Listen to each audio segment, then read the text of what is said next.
Vamos lá, essa breve reflexão gira em torno do capítulo 9 de Neemias e a importância que eu vejo nesse capítulo sobre um desafio e um convite, a gente parar para pensar e refletir sobre a nossa vida, sobre a nossa própria história, independente, mas também avaliando e levando em conta as circunstâncias que envolvem a nossa vida neste momento.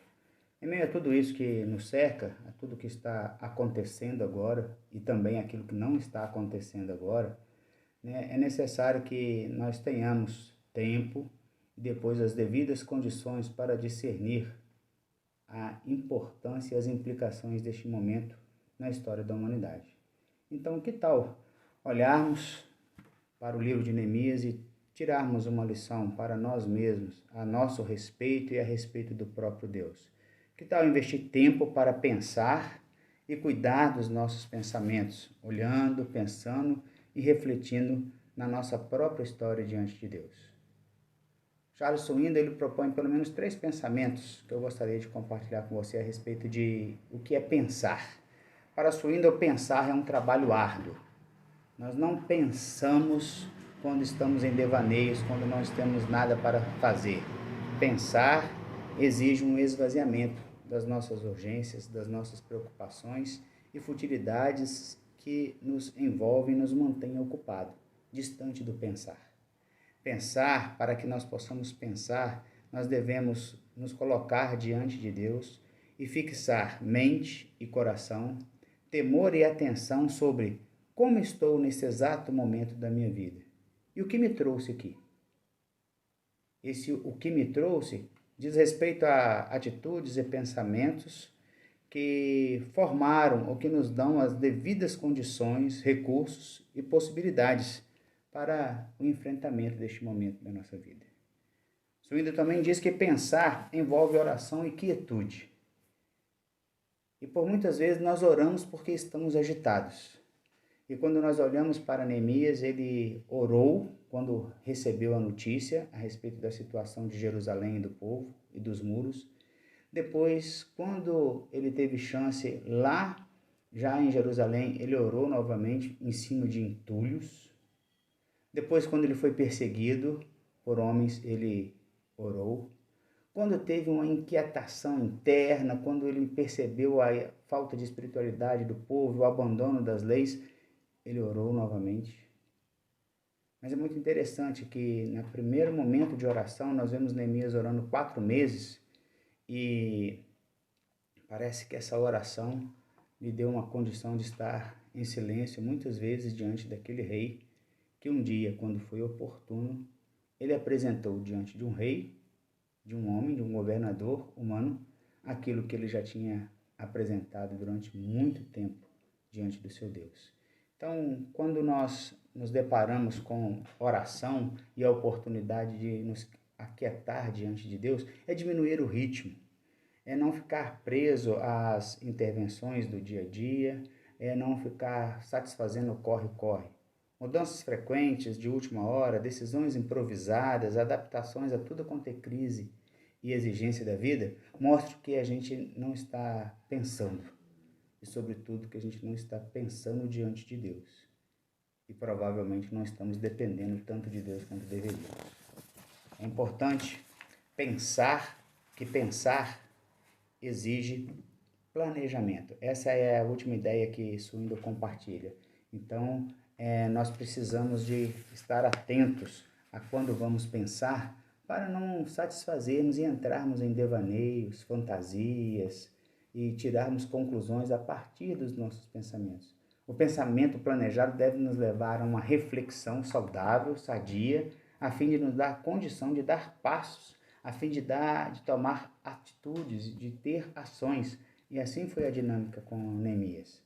Nós precisamos de estar atento que tem muitas coisas. Na verdade, nosso ativismo, nosso consumismo, nosso espiritualismo, nossa ansiedade, isso tudo, os nossos muitos acessos e excessos, tem minado, mitigado e nos distanciado da nossa capacidade de pensar.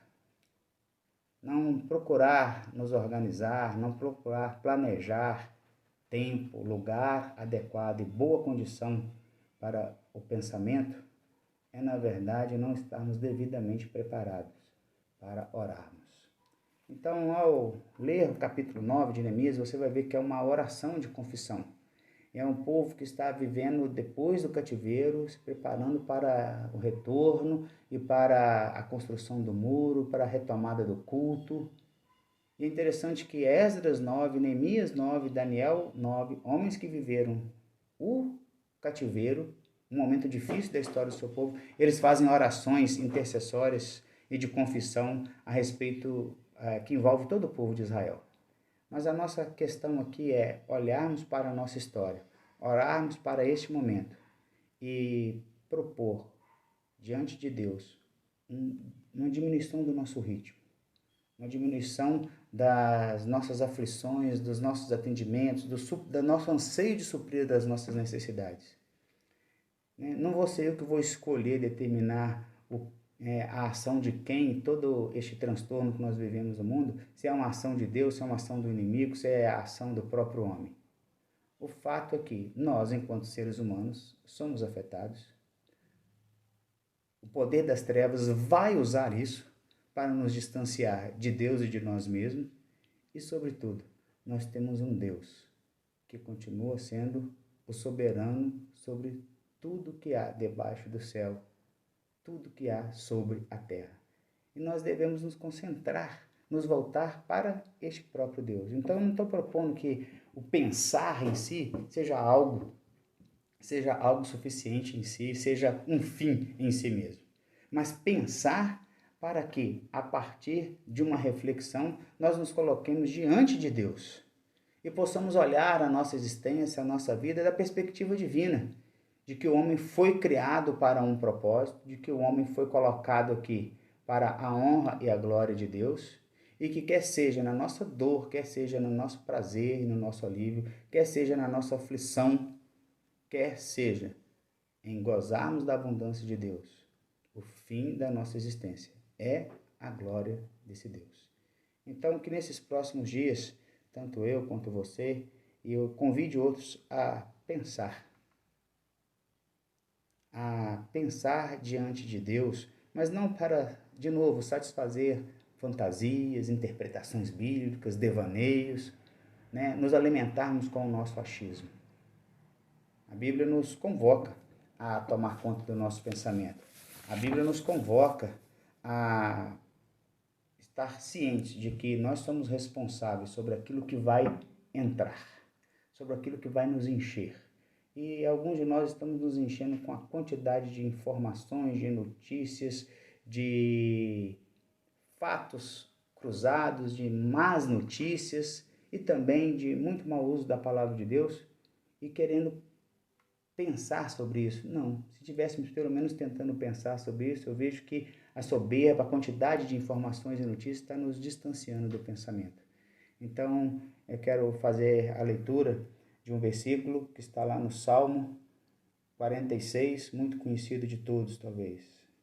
Aquietai-vos, parem de lutar, saibam que eu sou Deus. Serei exaltado entre as nações, serei exaltado na terra.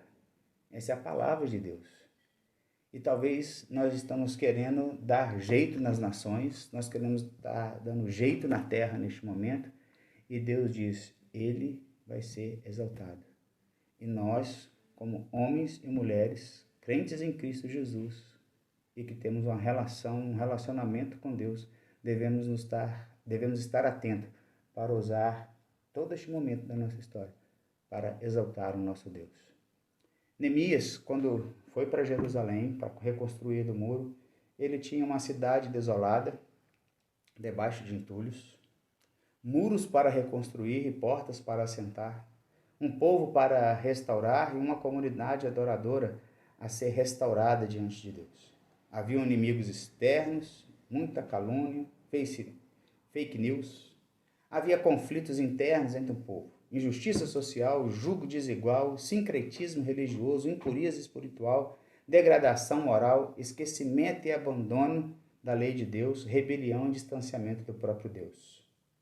Será que Neemias conhecia as nossas necessidades, os nossos problemas e as nossas perplexidades?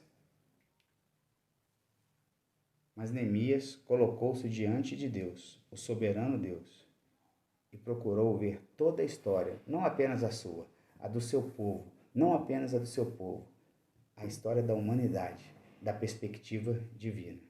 Assim, Neemias aprendeu muito sobre si e muito sobre o Deus soberano. Acredito que este seja um momento na nossa história como cristãos para aquietarmos, para parar de lutar com as próprias forças e recursos e aprender de Deus. Não estou convocando ninguém a ficar apático, a ser passivo ou negligente às medidas que nos cabe tomar agora. Mas não vamos resolver lutando. Vamos resolver colocando isso aos cuidados de Deus, permitindo que o soberano Senhor governe as nossas vidas. Então, que sejamos instigados, despertados neste momento a parar para aprender, parar para saber de Deus o que ainda não aprendemos sobre Ele. Que Deus nos abençoe.